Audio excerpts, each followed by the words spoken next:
Narad Muni asked Lord Narayana, O Bhagwan, how did the pure, chaste Tulsi Devi become your wife?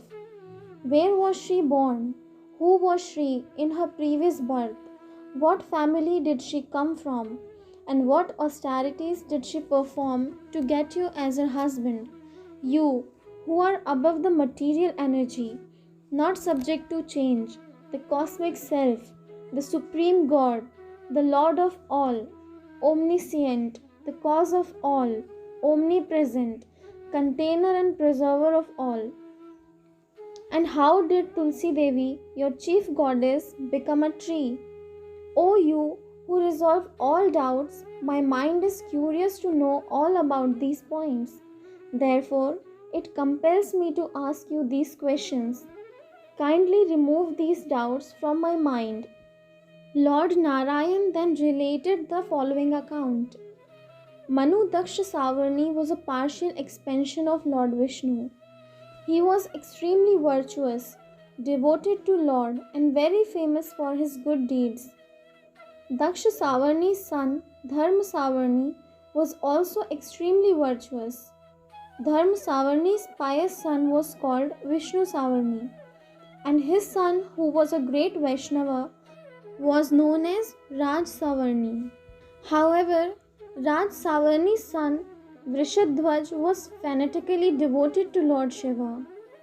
Lord Shiva lived in Vrishadhwaj's house for 3 celestial yugas and loved him more than his own sons. Vrishadhwaj did not respect Lord Narayana, Goddess Lakshmi, or any of the demigods. He abolished the worship of Lakshmi in the month of Bhadra and the worship of Saraswati in the month of Magh.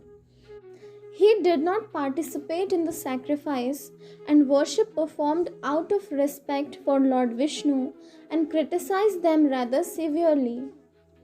The demigods did not curse him because they feared Lord Shiva. However, Surya, the sun god, no longer able to restrain his anger, cursed him.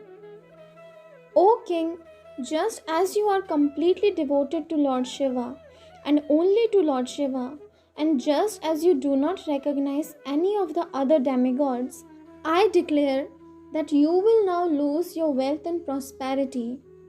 When Lord Shiva heard this curse, he became angry. Seizing his trident, he ran after Lord Surya. Afraid, the sun god went with his father Kashyap Muni to Brahmalok, the highest material planet, to take shelter of Lord Brahma. But Lord Shiva persuaded him there. Lord Brahma, also afraid of Lord Shiva, took Lord Surya and Kashyap Muni to the region of Vaikuntha, the spiritual or eternal world. There, with throats parched due to anxiety, they took refuge of Lord Narayana, the Lord of all. They offered obeisances to him and praised him repeatedly and finally explained why they were so apprehensive. Lord Narayana bestowed his mercy on them and granted them the power to be fearless. He said, O fearful ones, be consoled. How can you be afraid of anyone while I am here?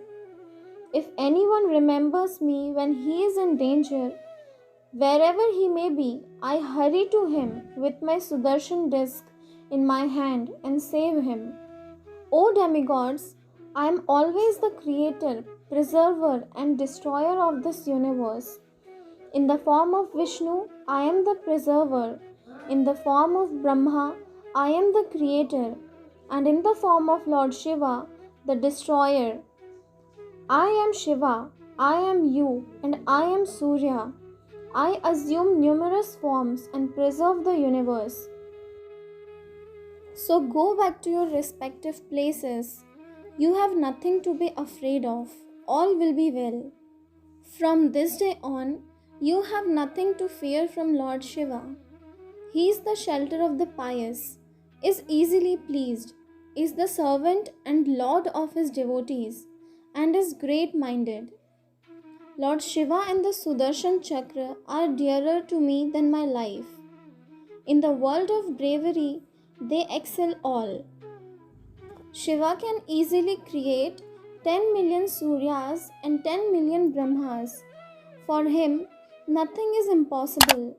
He is not conscious of the external world, meditating on me, his heart centered. He is absorbed day and night. From his 5 faces, he repeats my mantra with devotion. He always sings my glories. Day and night, I always think of his welfare. To whatever degree one worships me, to that degree I favor one. The nature of Shiva is all auspiciousness. While Lord Narayan was speaking, Lord Shiva arrived. His eyes red, he was sitting on his bull carrier, holding his trident. He dismounted quickly and humbly offered obeisances with devotion to the Lord of Lakshmi, the tranquil supreme being. Lord Narayana, Vishnu, was sitting on his jewel-studded throne. He was decorated with a crown, earrings, and a garland, and was holding his disc. His form was extremely beautiful, and his complexion like a fresh blue rain cloud. Each of his attendants had 4 arms and was fanning him with 4 hands. His body was ointed with sandal paste, and he was wearing a yellow garment. Lord Vishnu, who shows kindness to his devotees, was chewing betel nut that had been offered to him by his wife Lakshmi. Smiling, he was watching and listening to the dancing and singings of the Vidyadharis. After Lord Shiva bowed down to Lord Narayana, he bowed to Lord Brahma. Lord Surya and Kashyap Muni respectfully saluted Lord Shiva. Then Lord Shiva worshipped Lord Vishnu, the Lord of all, and seated himself on a throne.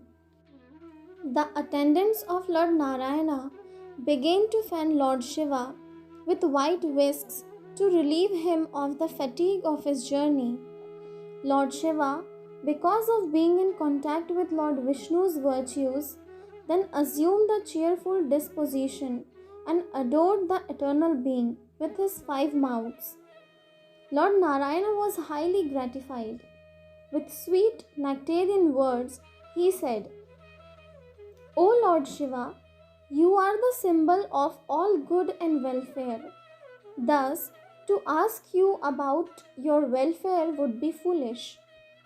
I would ask you only out of respect for the rules of society and the method prescribed in the Vedas. One who yields fruit of devotion and gives all prosperity should not be asked about his austerities or material prosperity. Since you preside over knowledge, it would be useless to ask you if you are increasing in knowledge. It would be equally useless to ask a conqueror of death if he is free from all danger. But you have come to my residence for a reason. What is it? Have you become angry over something? O Lord Vishnu, Lord Shiva began.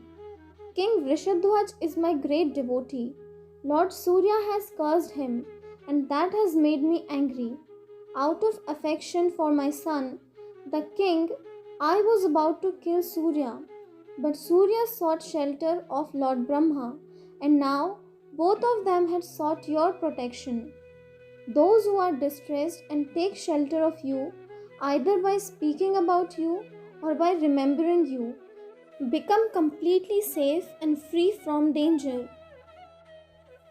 They overcome death and old age. What to speak of those who come personally to you and take shelter? When one remembers you, his dangers disappear. All good comes to him.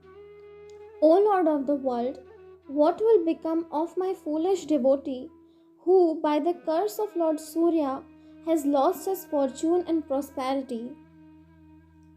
Lord Vishnu replied, O Lord Shiva, a half hour has elapsed here in Vaikuntha. In that time, 21 celestial yugas have passed away.